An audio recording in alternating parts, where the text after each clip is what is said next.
Salut à tous, j'espère que vous allez bien.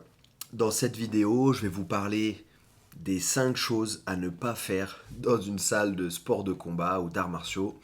Euh, voilà, parce que je pense que c'est difficile pour tout le monde quand on commence les sports de combat ou les arts martiaux de comprendre en fait ce qu'on a le droit de faire et pas le droit de faire, comment ça fonctionne. Euh, voilà, c'est ce qu'on va essayer de voir dans cette vidéo-là. Donc j'essaie de retenir que 5 choses, les choses que je vois le plus dans les clubs ou dans mon club, enfin qui peuvent arriver. Et du coup, je vais vous en parler dans cette vidéo. Euh, En attendant, n'oubliez pas, abonnez-vous, likez, commentez, partagez la vidéo.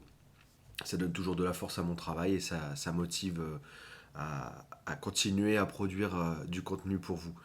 Voilà. Donc, on va parler des 5 choses, 5 attitudes, 5 actions à ne pas faire dans une salle de sport de combat si, bah voilà, si on veut créer un climat de respect envers le professeur, envers le groupe et envers le club. Bah déjà, la première chose, alors tout ce que je vais parler, c'est de l'éducation, mais des fois, je pense pas que des gens ne sont pas éduqués. Je pense plus que ça peut être ils peuvent être intimidés quand ils rentrent dans une salle de sport de combat. Je comprends tout à fait.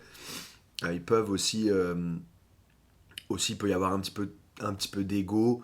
Enfin voilà, en général, ça peut arriver que les gens quand ils arrivent dans une salle de sport, bah ils aient du mal à trouver le bon mindset ou le bon état d'esprit à avoir dans la salle. Voilà, pour être bien avec le groupe. Du coup, la première chose, forcément, quand je rentre dans une salle de sport, bah, c'est de saluer tout le monde. Je dois saluer tout le monde. D'accord. Que ce soit la personne qui est à l'entrée, que les gens que je croise jusqu'à ce que j'aille au vestiaire, et les gens que je vais croiser quand je vais monter sur le tatami, ou dans le ring, ou dans la cage, ou peu importe dans le lieu d'entraînement. Donc on va saluer tout le monde, bien évidemment. Et on salue vraiment tout le monde. Alors c'est pareil, des fois, il y en a, ils vont saluer que le professeur, mais ils vont s'entraîner avec un groupe, donc il faut, enfin voilà, on s'entraîne avec tout le monde, donc on va saluer tout le monde. Et, euh, et je pense que c'est vraiment important. En tout cas, moi, c'est ce que je fais. Aujourd'hui, quand je vais dans les clubs, que ce soit au Brésil, aux États-Unis, en France, peu importe, j'arrive, je salue tout le monde dans la salle. Déjà, ça me permet de me présenter, et puis ça me permet d'avoir déjà un premier contact avec les gens avant que ce soit un contact physique où on va se mettre des coups ou alors on va se mettre des clés de bras, des étranglements. Voilà, on s'est salué avant, on s'est dit bonjour, c'est la moindre des choses. Alors j'ai tout noté pour rien oublier. Euh, la deuxième chose aussi, alors pour rentrer sur le tatami, on demande l'autorisation au professeur ou on se dirige tout de suite vers le professeur. C'est lui qui va gérer la séance. On va être sous ses ordres pendant 1 heure et demie, 2 heures. Donc, on doit aller voir le professeur et on doit lui demander l'autorisation. Alors, si on arrivait bien en avance, on a juste besoin normalement de saluer le professeur.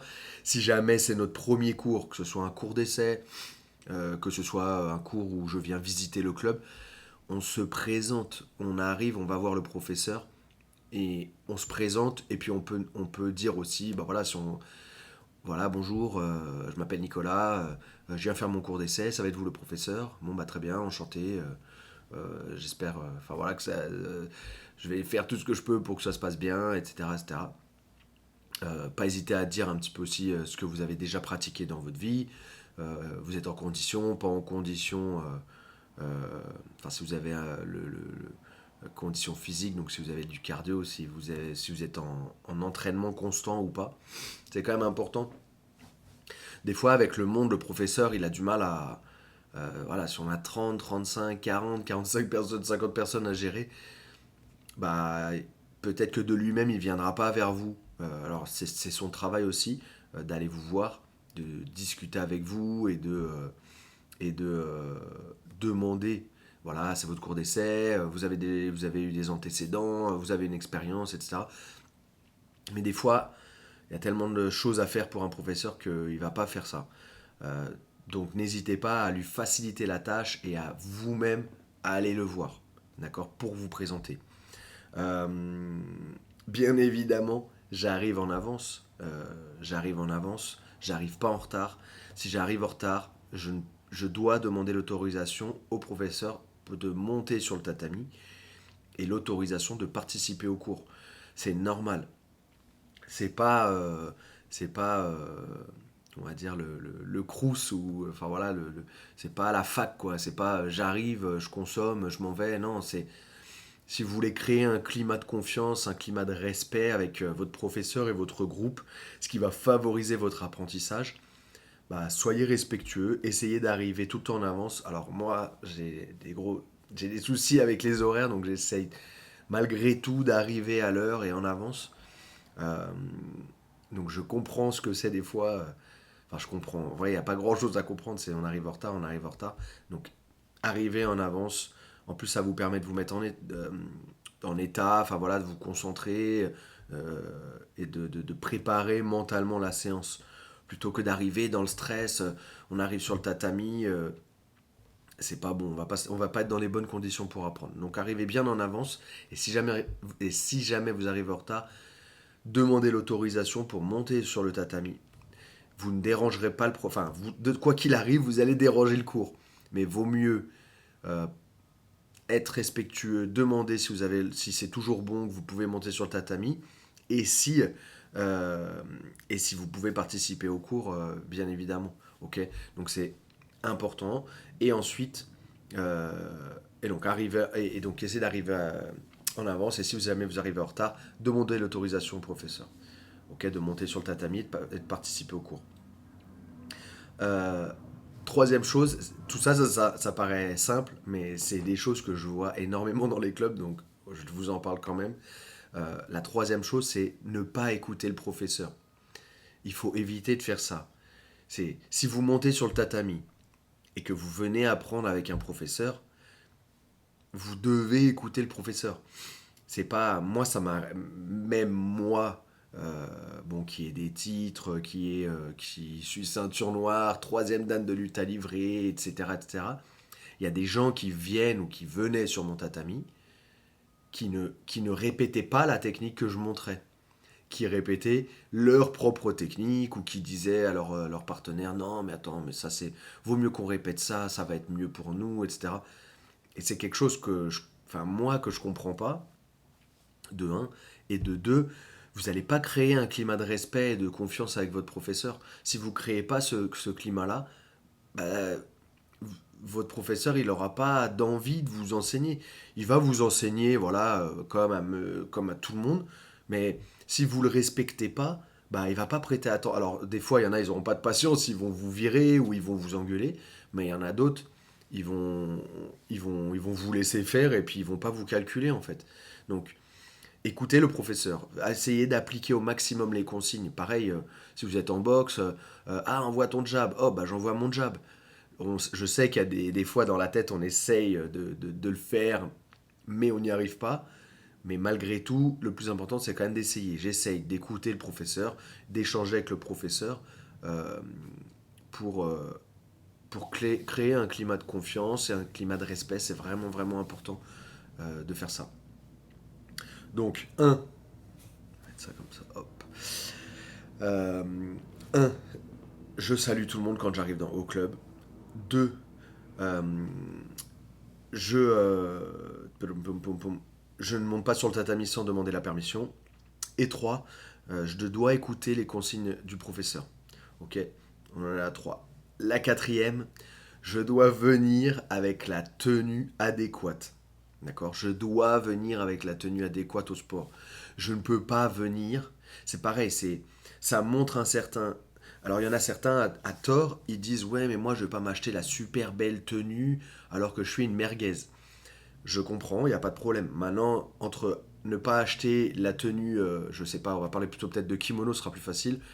Euh, je vais pas acheter le kimono à 200 euros qui a des écussons en or dans une couleur un peu spéciale et tout.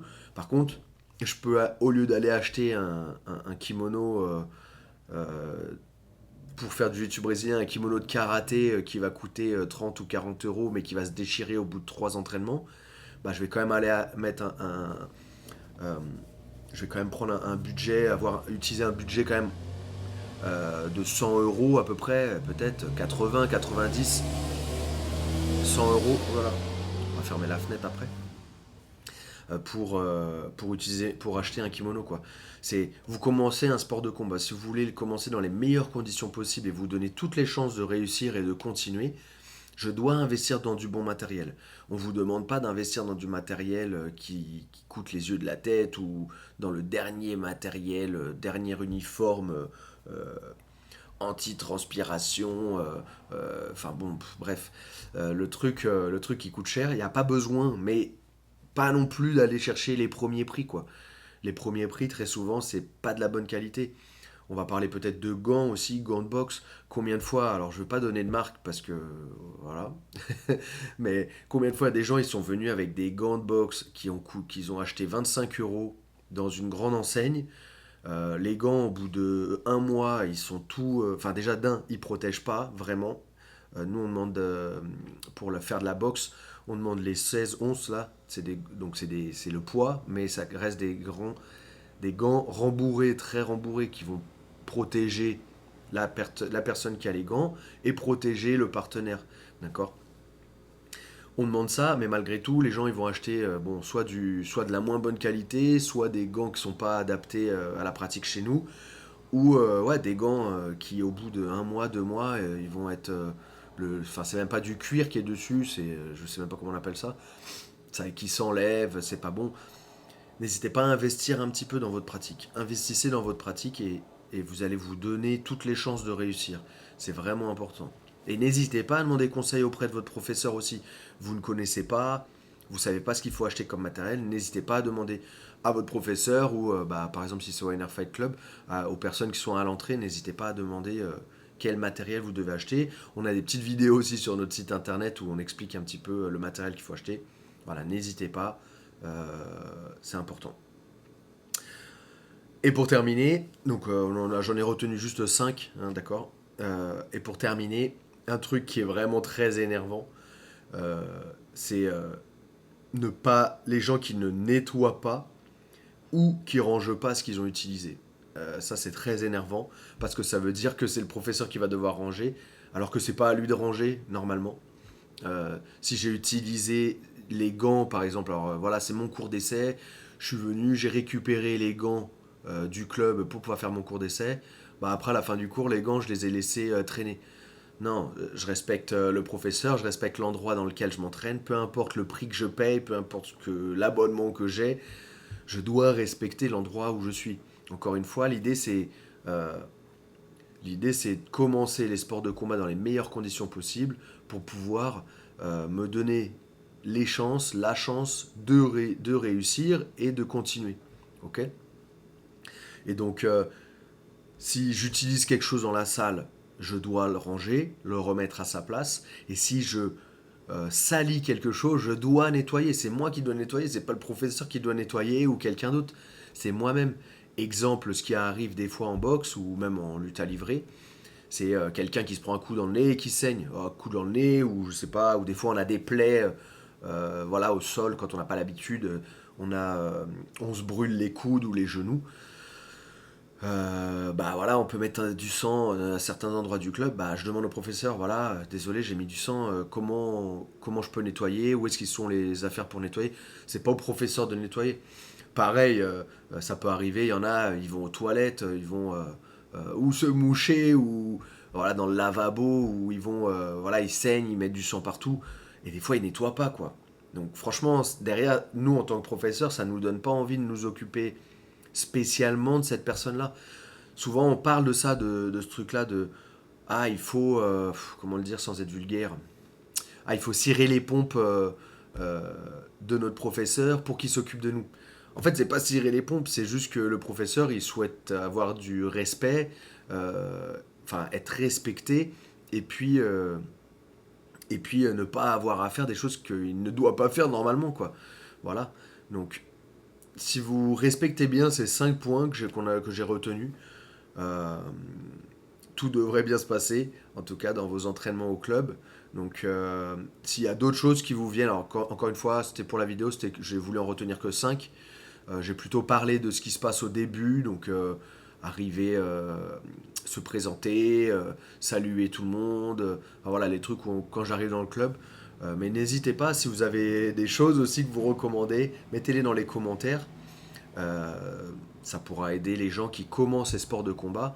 Et encore une fois, je- souvent, très souvent, quand je vais discuter avec les gens et que je leur dis, bah voilà, c'est pas comme ça que tu dois faire, c'est plutôt comme ça.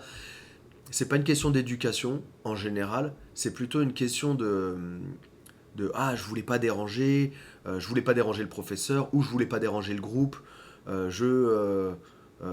je suis timide, ou peu importe, voilà, c'est toutes ces choses-là.